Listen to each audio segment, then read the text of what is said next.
Lisa got an acceptance letter from Harvard as soon as she got home from school. The whole family took Lisa to the campus. Lisa Simpson. Lisa Simpson? I'm sorry, but there must be some mistake. Oh no! Ha! Gotcha! My one moment of superiority before a lifetime of begging you for money. Bart said Homer was almost going from being a dad to a grandpa, and that they wouldn't even have to go visit Grandpa anymore. Marge wanted to help Lisa unpack her luggage, but Lisa said she was all grown up now, and should handle things like this on her own.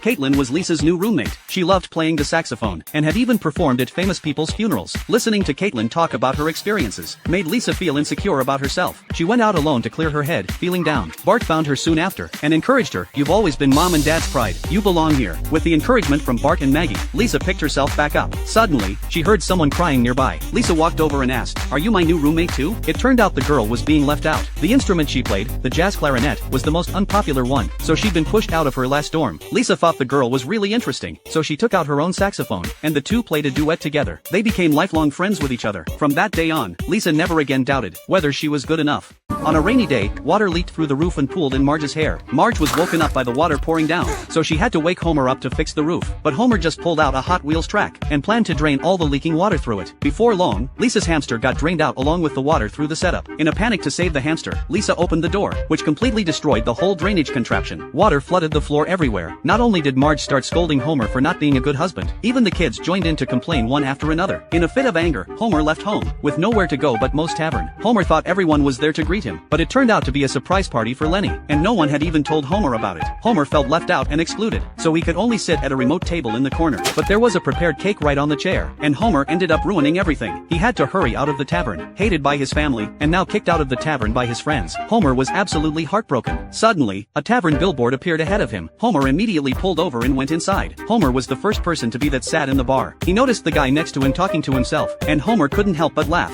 Ray even shared his corn chips with Homer. Homer found out Ray was a roof repairman, which meant with Ray's help, Marge would fall in love with him again. So the two made a plan to fix the roof together the next day. But the next day, Homer waited until dark, and Ray never showed up. It wasn't until Marge told Homer that Ray was just an imaginary friend he'd made up that Homer completely fell apart.